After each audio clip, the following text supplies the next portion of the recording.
Vamos fazer um pequeno update de leituras. O último livro que eu terminei chama-se Se Deus Me Chamar, Não Vou, da Mariana Salomão Carrara, que é uma autora brasileira que agora está bastante conhecida. Os trabalhos dela têm sido publicados em Portugal. E este livro apanhou-me desprevenida, gostei bastante. É da perspectiva de uma menina na escola que vai descrevendo a sua vida na escola e a vida em casa, o trabalho dos pais e a experiência dela em estar na escola, porque ela decide que quer ser escritora quando for mais velha, então está a escrever o seu livro sobre a sua vida, sobre aquilo que conhece. A perspectiva de uma criança a relatar coisas de adultos e a sua própria experiência na escola e como isso é válido e difícil, e a sua percepção do mundo dos adultos é tão bem escrita, está tão bem escrito, faz-nos quase acreditar que é uma criança a escrevê-lo, que é mesmo um relato da personagem. Mas obviamente é a qualidade da escritora, é mesmo muito bom, gostei bastante. E agora já tenho ali outro livro dela para ler. Acho que vou entrar no mundo de escritores brasileiros, que eu sei sempre que eu vou gostar. Toda a minha experiência com os escritores brasileiros é muito boa e quero ler mais. Eles têm uma escrita mais bonita que a nossa, no sentido de ser um bocadinho mais poética, mais cantada, e com muito espaço também para imensos trocadilhos. O português é o mesmo, apesar de eu acho que acrescenta ser um português brasileiro, português do Brasil, e gostei mesmo bastante. Acho que é muito fácil de gostar. Outro livro que eu acabei de ler, trouxe da biblioteca, é uma biografia da Frida Kahlo, da Maria Essa. Essa? Não sei, acho que ela é espanhola. E a Frida Kahlo foi uma personagem que entrou na minha vida este ano, no dia dos meus anos. Uma das primeiras coisas que eu vi foi 2 quadros da Frida Kahlo, que me apareceram por acaso. Tendo em conta que eu talvez vá ao país dela brevemente, se não sabem qual é, vão pesquisar. E ela já me tinha aparecido num livro que eu estive a ler, que é o Viva México, acabei de dizer, o Viva México, da Alexandra Lucas Coelho, uma reportagem que ela fez ao México. E a primeira parte desse livro fala muito sobre a Frida Kahlo e o Diego, que era um pintor mexicano, marido da Frida Kahlo. Quis aprofundar ainda mais o meu conhecimento sobre ela, porque toda a gente conhece a Frida Kahlo, mas eu não sabia porquê. E esta biografia é uma ótima introdução ao seu trabalho e à sua história de vida, e tem ilustrações muito bonitas, super bem feitas ao longo do livro.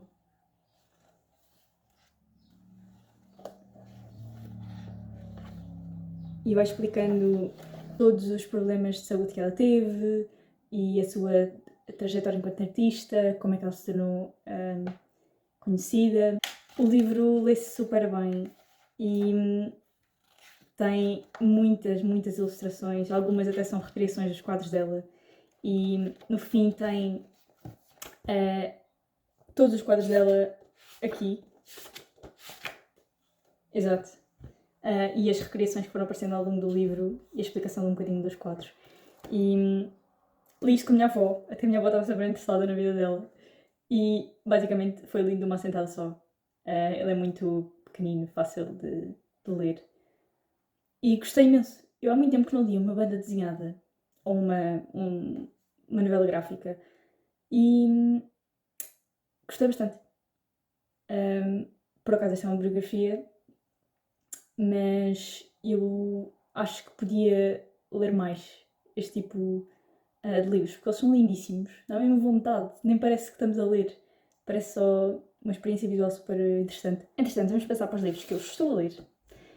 Comecei a ler um livro que está há muito tempo no meu corpo à espera de ser lido, chama-se Oranges Are Not the Only Fruit, da Janet Winterson. Janet? Não sei. Passa-se no centro da Inglaterra, na zona de Yorkshire, e fala-nos de uma menina. Eu acho que isto é autobiográfico, ou tem partes que são da vida da própria escritora dentro da narrativa.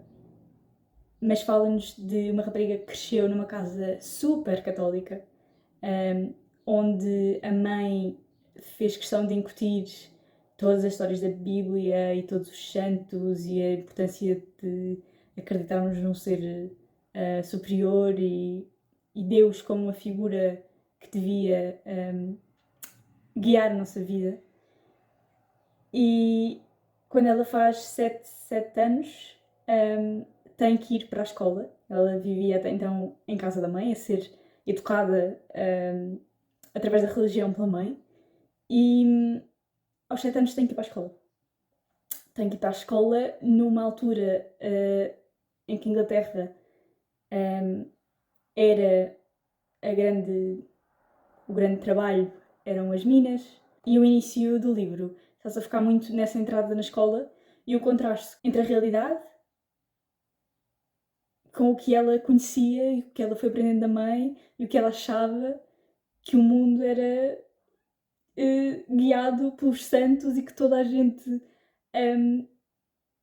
tinha sido educado como ela. Ela não conhecia outra coisa, obviamente não sabia que havia mais para além do mundo bíblico, e está a ser muito divertido. A escrita é tão boa, é muito cómica, é muito... sabe exatamente quando ser cómico, muito inglês, um humor muito específico desta autora. E depois, como é relatado também da perspectiva da criança, torna tudo um pouco mais inocente e mais fácil de explicar, e faz-nos questionar a religião e a educação. E agora ela já está na escola, está a ter alguns problemas a integrar-se com os outros colegas. Está também a descobrir a sua sexualidade e a questionar tudo o que a mãe lhe foi incutindo ao longo dos anos.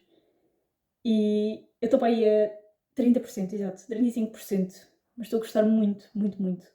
E estou curiosa para saber onde é que isto vai seguir. Não sei bem o que é que pode vir aqui de novo neste ponto da história, mas estou muito interessada e acho que é uma ótima recomendação se forem viajar, mais especificamente no centro da Inglaterra. Pode ser um ótimo livro para levarem com vocês e tem muitas referências a cidades que vocês vão ver. E mesmo a forma de falar e alguns diálogos são escritos como se fossem calão, como são de facto ditos. Também estou a terminar Como Escrever, de Miguel Esteves Cardoso. Já estou mesmo no fim e acho que ainda só não me acabei porque não quero que ele acabe. Continuo a achar que ele é um ótimo escritor e este livro dá mesmo dicas práticas de como escrever. É um bocadinho repetitivo porque ele quer reforçar este ponto de que para escrever precisamos de escrever, que não pode haver muitas desculpas, o fundamental se queremos escrever é escrever. Ele vai sempre ao mesmo ponto, mas acrescentando novos insights.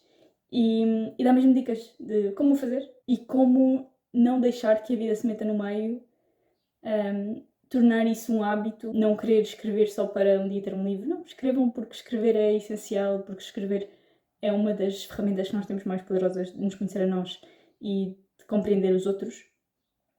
E estou a gostar muito. Acho que é um daqueles livros de referência que, bem não, temos que voltar a ler também. E acho mesmo fixe. Também acho que, se não fosse Miguel Esteves Cardoso, eu estaria a dizer que podia ser um PDF de 10 páginas em vez de um livro de quase 200. Mas o livro é tão espaçado, é tudo escrito assim em frases super pequenas, é tão fácil de ler. Se isto fosse formatado, normalmente teria para aí 100 páginas de tanto.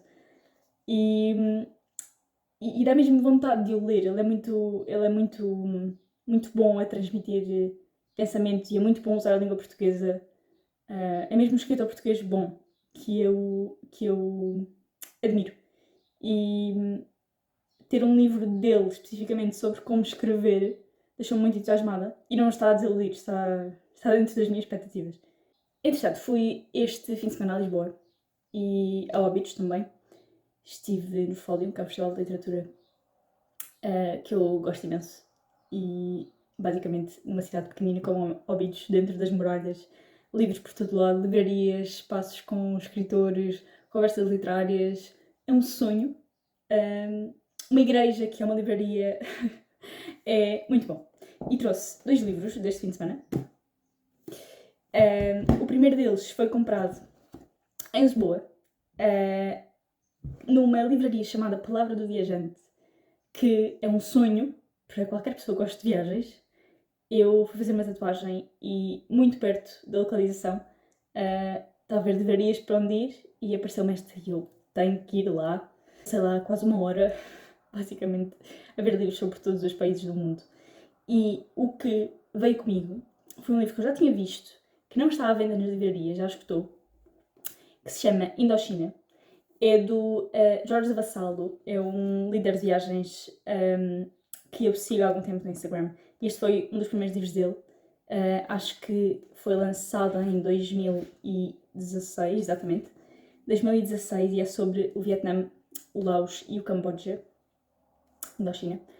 E sobre as viagens dele e já como líder de viagens na altura. Isto é um tema que me interessa bastante, obviamente, porque é uma zona do mundo onde tenho experiências minhas muito impactantes e ler sobre isso é voltar a viver isso de alguma forma. Por outro lado, é muito difícil para mim ler sobre isso e achar que o relato de outros acrescenta à minha experiência. Normalmente estes livros são escritos para pessoas que nunca foram à Ásia e que querem viajar através dos livros. E apesar de ser isso que eu procuro também, normalmente estes livros acabam por repetir um bocadinho mais do mesmo. E eu já li alguns sobre o Sudeste Asiático e até agora, para além do Disse-me de Vinho, do Tizian Terzani, e do Gentleman na Ásia, do Somerset, não houve nenhum que me apaixonasse. Mas esses 2 livros são muito diferentes deste tipo de livros. Este tipo de livros é muito mais atual. São livros de relato de viagem. Não sei se é literatura de viagem, como os outros 2 que eu acabei de referir. Esses sim, são literatura de viagem, são muito bem escritos, por escritores muito bons. E agora estou à procura de uma literatura de viagem mais recente, de pessoas que foram a esta zona da Ásia há menos tempo. E estou na busca de um livro bom sobre o Sudeste Asiático. E como sigo o Jorge Vassallo e as suas viagens, ele é líder de viagens agora muito mais na Indonésia, na Índia e no México, quero muito também apoiá-lo e apoiar o trabalho dele e perceber que histórias é que ele tem para contar aqui. E não há de ser agora que eu vou ler, mas vai ser a minha próxima leitura sobre o Sudeste Asiático, de certeza. Também veio comigo de Óbidos este livro, que é Uma Pequena Relíquia, uma história de leitura do Alberto Manguel. O Alberto Manguel é um bibliotecário argentino que é do mesmo tempo do Borges, José Luís Borges. Jorge Borges. E é um senhor que escreve muito bem, fala muito bem. Entretanto, é diretor da Biblioteca Nacional da Argentina e escreve muitos livros para a Tinta da China. É editora dele em Portugal. E este livro é uma pequena bíblia de o que é ler, o que é ser leitor, como é que a leitura molda a nossa vida, porque é que nós lemos. Isto é assim um pequeno manual de geek de leitura. Isto é um nicho muito específico, mas eu, como leitora compulsiva, acho bastante piada ao conceito deste livro. E se eu ouvisse na net, nunca o compraria, mas estava numa pequena livraria só de tinta da China, que é um sonho, e peguei no livro dele, comecei a folheá-lo e a pensar, eu gostei mesmo de ler isto. Esta experiência de comprar livros fisicamente é tão bom, porque nós descobrimos coisas que nunca na vida chegariam até nós se fosse através da internet. E eu esqueço-me disto, eu compro muitos livros online, até porque conseguimos deals muito bons na WUC, na FNAC, nas livrarias todas online. Há sempre deals que tornam os livros muito mais baratos, os livros são caros. E comprar fisicamente nem sempre é a coisa mais vantajosa a fazer. Mas depois dá-nos esta experiência de livraria, de podemos folhear os livros, de lermos um capítulo ou dois, percebemos se vamos gostar, se estamos interessados no que eles têm para dizer, de podermos pegar um livro nas mãos e sentir, ok, será que isto é bom, o papel é bom, a letra é grande o suficiente. É uma experiência muito diferente ter um livro na mão, comprar uma livraria, escolhê-lo na livraria e depois pensar duas vezes, levo ou não levo, levo ou não levo,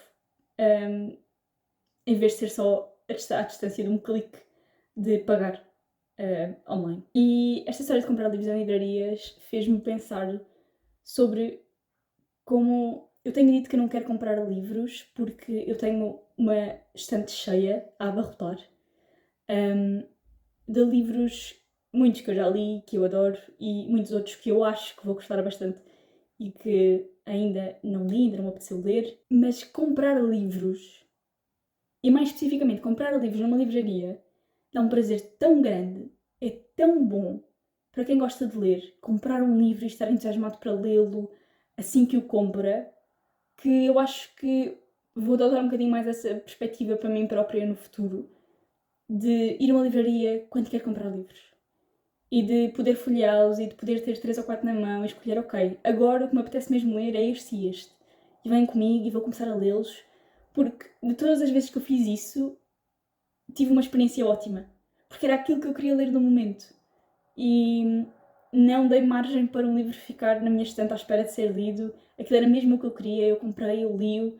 E sinto que toda a experiência, tanto a de comprar livros como a de os ler, se torna muito mais enriquecedor, é muito mais prazeroso. A recompensa de comprar o livro é tê-lo lido, em vez de ser só a recompensa de o ter. E estas duas coisas juntas, comprar um livro fisicamente e começar a lê-lo e acabar de lê-lo, é tão bom que eu quero sentir mais isto. Em vez de ser a ansiedade de comprei um livro, que fixe, a curto prazo é a recompensa de o ter comprado e de o ter agora na mão, mas a longo prazo, se eu não ler logo, é uma ansiedade que fica aqui, quando eu olho para a estante, que não é nada fixe ter. Eu não quero sentir esta coisa em relação a livros.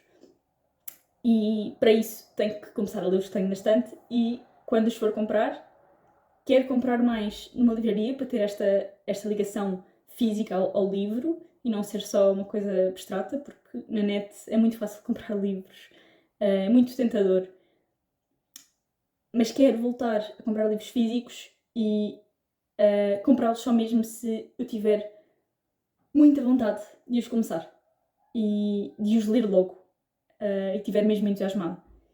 E acho que é assim que vou atacar a minha estante em breve. O que eu estive a fazer também foi reorganizar um bocadinho as estantes e perceber que livros é que estão ali a mais, porque eu não tenho espaço nenhum nas estantes, não tinha, agora já tenho.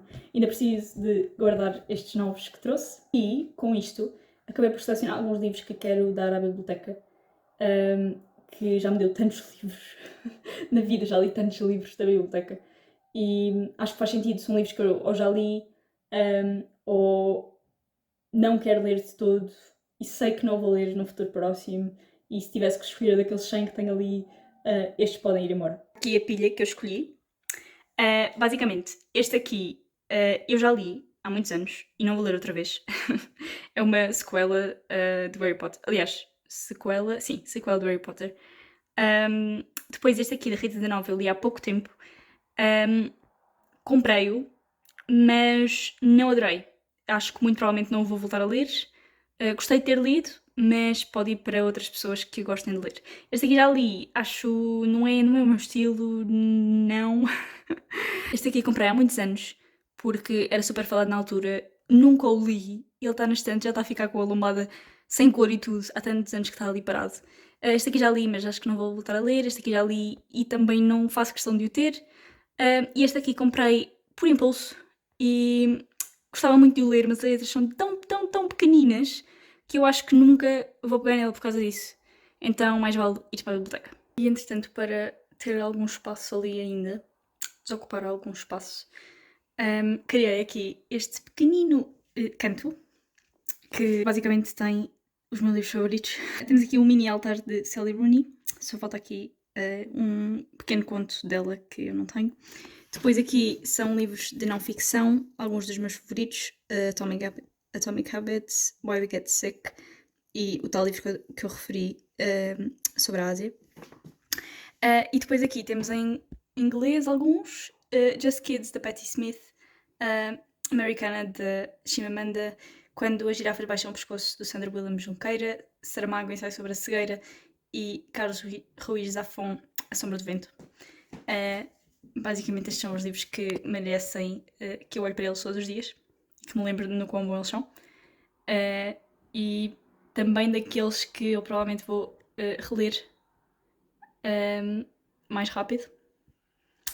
E pronto, temos aqui uma Hermione a olhar para nós.